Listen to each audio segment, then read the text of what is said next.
सातवें गर्भ में स्वयं साक्षात बलराम जी महाराज आए। भगवान ने अपनी योग माया को आदेश कर दिया, योग माया देवकी के गर्भ से उस बालक को खींच करके और रोहिणी के गर्भ में स्थापित कर दो। वसुदेव जी महाराज की जो रोहिणी थी वो पत्नी थी, ये नंद बाबा के यहाँ पर रहती थी। महाराज योग माया ने देवकी के गर्भ से उस बालक को खींच करके और रोहिणी के गर्भ में स्थापित कर दिया।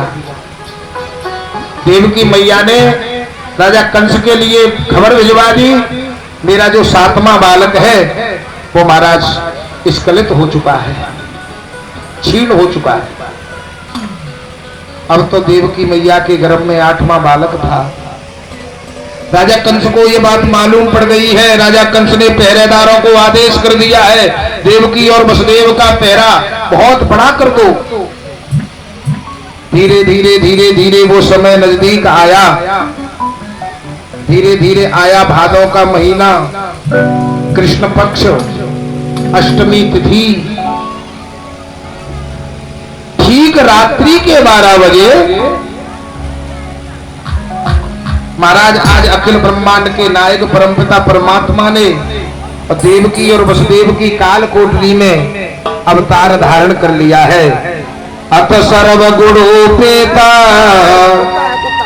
काल परम शोभना यरिहे बाजन जनमर्छ शांतर्क्ष ग्रह तारकम। ठीक रात्रि के 12 बजे आज जेल खाने में भगवान ने अवतार धारण किया है। देवकी और वसुदेव ने हाथ जोड़ करके प्रार्थना करी, चरणों में प्रणाम किया।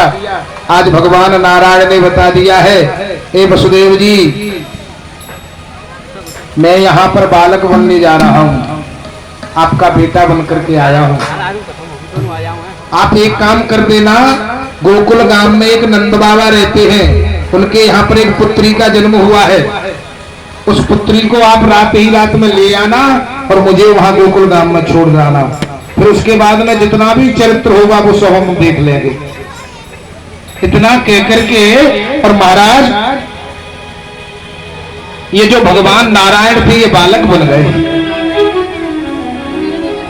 वसुदेव जी महाराज ने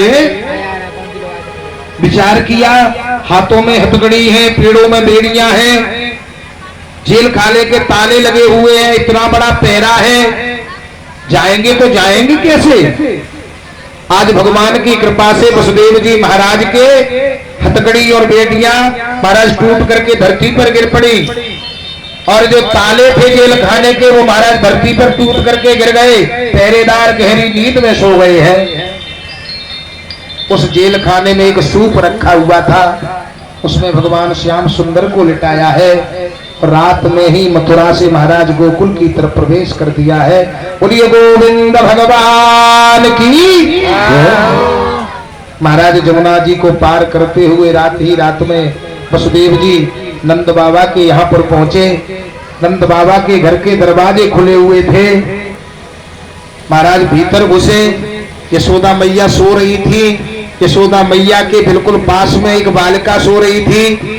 आज वसुदेव जी महाराज ने अपने पुत्र को उनकी बिल्कुल पास में सुला दिया है। बालिका को लेकर के और चले आए और आकर के महाराज जैसे ही जेल खाने में प्रवेश किया है, जेल के ताले अपने आप लग गए, हाथ हथकड़ी और बेड़ियां लग गई और महाराज पहरेदार जाग गए।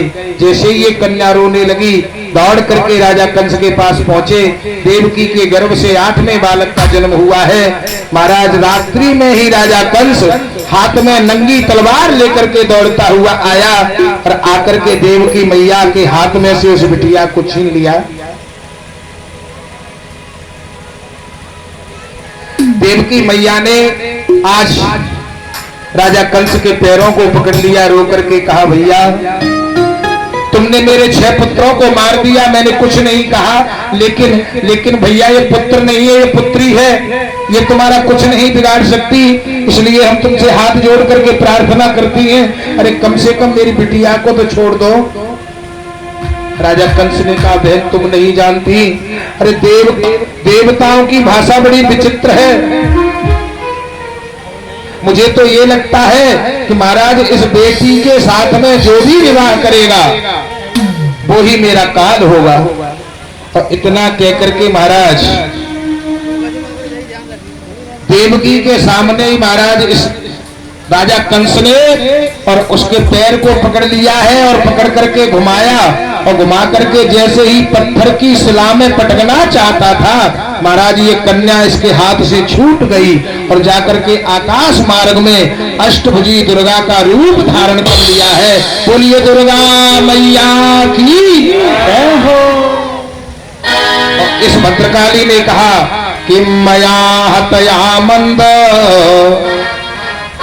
जात कल तबांत कृत यत्र गवा पूर्व शस्त्रुर्मा हिंसी कृपणान प्रथा।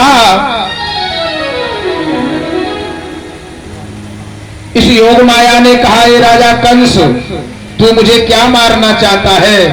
तेरा मारने वाला तो ब्रजमंडल में पैदा हो गया है। जैसे ही राजा कंस ने इस प्रकार के वाक्यों को सुना बड़ा भारी शर्मिंदा हुआ और आकर के वसुदेव जी और देवकी को जेल खाने से बाहर निकाल दिया है। बोलिए गोविंद भगवान की।